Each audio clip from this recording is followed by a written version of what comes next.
Hello friends, இன்றைக்கி நம்ம வீடியோவில் வடகறி எப்படி செய்யலாங்கிறத பார்க்கலாம். நான் இன்றைக்கி 1/4 கிலோ அளவுக்கு கடலைப்பருப்பு எடுத்து 4 மணி நேரம் வரைக்கும் ஊற வச்சுருந்தேன். நம்ம காலையில் செய்ய போகிறோம்னா நைட்டே கூட ஊற வைக்கலாம், ஒன்றும் பிரச்சனை இல்லை. கடலைப்பருப்பு நல்லா ஊறின பிறகு மிக்ஸி ஜாரில் தண்ணி இல்லாமல் அரைச்சிக்கணும். தண்ணி சேர்க்கக்கூடாது, ரொம்ப குழகுழன்னு அரைக்கக்கூடாது, கொஞ்சம் பருப்பாகவே இருக்கணும். பாருங்கள், இந்த பதத்தில் இருக்கணும். இது கூட நான் கொஞ்சம் மசாலா ஆட் பண்ண போகிறேன். 1 டேபிள் ஸ்பூன் அளவுக்கு தனியா, 4 காஞ்ச மிளகாய், 1 டேபிள் ஸ்பூன் சோம்பு, ஒரு 10 பல் பூண்டு. இதை நம்ம அப்படியே இடித்து சேர்க்கலாம். மிக்சியில் அரைச்சி சேர்க்கும்போது மசாலா வாசனை கொஞ்சம் நல்லாயிருக்கும். பாருங்கள், நல்லா பொடி பண்ணிவிட்டு இந்த அரைச்சி வச்சுருக்க பருப்பு கூட சேர்த்துக்கலாம்.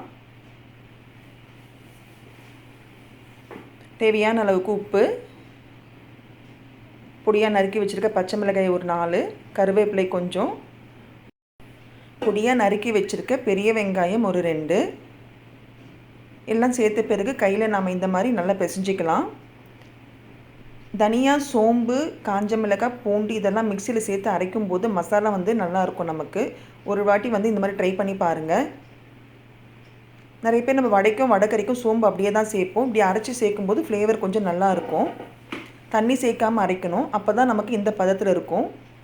இந்த மாதிரி மாவை நம்ம உருட்டும் போது கையில் தட்டி பாருங்கள், உடையாமல் வரணும் நமக்கு. அவ்வளோதாங்க. இப்போ எண்ணெய் காஞ்சிருட்டோம். அடுப்பில் எண்ணெய் ஊற்றி வச்சுருக்கோம். எண்ணெய் காஞ்ச பிறகு ஒரு சின்ன உருண்டை மாவு எடுத்து இந்த மாதிரி கையில் தட்டி எண்ணெயில் போட்டுருங்க. கை கொஞ்சம் உள்ளங்கை கொஞ்சம் பள்ளமாக இருக்கணும், அப்போ தான் வடை நமக்கு ஷேப்பாக கிடைக்கும். வடைக்கறிக்கு வடை மாதிரியும் தட்டலாம், இல்லைன்னா நம்ம பால் மாதிரியும் செஞ்சு போடலாம். இதே பதத்தை தாங்க நம்ம மசால் வடையும் செய்ய போகிறோம். இது கூட கொஞ்சம் அடிஷ்னலாக மசால் வடைக்கு கொஞ்சம் பொட்டுக்கடலை சேர்த்துக்கிட்டா கொஞ்சம் நமக்கு கிறிஸ்பியாக இருக்கும்.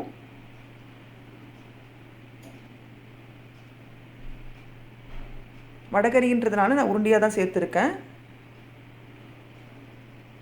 இது நமக்கு ஒரு 2 3 நிமிஷம் வரைக்கும் பொரிஞ்சால் போதும். ஒரு 70% அளவுக்கு குக்கானால் போதும்.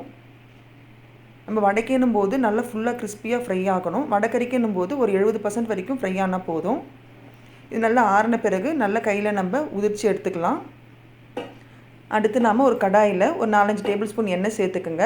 எண்ணெய் நல்லா காஞ்ச பிறகு பட்டை, பிரிஞ்சி இலை, கொஞ்சம் லவங்கம் இதெல்லாம் சேர்ந்து நல்லா பொரிஞ்சு வரட்டும். ஆல்ரெடி நம்ம சோம்பு பொடி பண்ணி சேர்த்துருக்கோம். இருந்தாலும் தாளிக்கும் போது ஒரு 1/2 டேபிள் ஸ்பூன் சோம்பு சேர்த்துக்கலாம். பச்சை மிளகாய் ஒரு 1, பொடியாக நறுக்கி வச்சுருக்க வெங்காயமும் சேர்த்துக்கலாம். 2 பெரிய வெங்காயம் சேர்த்துருக்கேன். கொஞ்சம் கருவேப்பிலை. வடைக்கறிக்கு தக்காளி அதிகமாக சேர்க்கக்கூடாது. நம்ம 2 பெரிய வெங்காயம் சேர்க்கும்போது ஒரு தக்காளி சேர்த்தாலே போதும். இன்னும் நமக்கு சுவை ரொம்ப புளிப்பாயிடும். தக்காளி வெங்காயமும் ஒரு 4-5 நிமிஷம் வரைக்கும் நல்லா வதங்கட்டும். பாருங்கள், இப்போ நல்லா வதங்கி இருக்குது.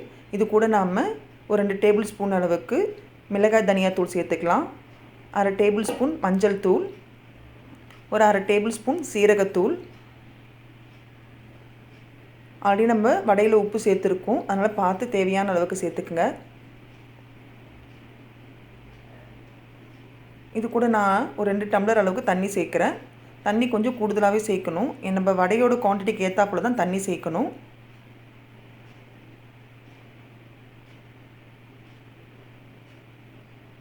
இது ஒரு 5 நிமிஷத்துக்குள்ளே நல்லா கொதி வந்துடும். இந்த ஸ்டேஜில் நாம் வடையை உதிர்ச்சி வச்சுருக்கோம் இல்லையா, அதை சேர்த்துக்கலாம்.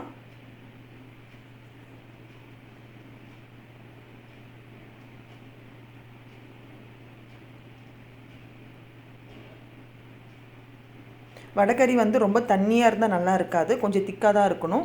இன்கேஸ் உங்களுக்கு தண்ணியாக தேவைப்பட்டுச்சுன்னா அடிஷ்னலாக கொஞ்சம் தண்ணி சேர்த்துக்குங்க. இந்த உதிர்ச்சி வச்சுருக்க வடையை சேர்த்த பிறகு ஒரு 4-5 நிமிஷம் வரைக்கும் கொதி வந்தால் போதும். அவ்வளோதாங்க, வடைக்கறி ரெடி ஆகிடுச்சு. இந்த ஸ்டேஜில் எண்ணெய் நல்லா மிதந்து மேலே வந்துருக்கு. அவ்வளோதாங்க.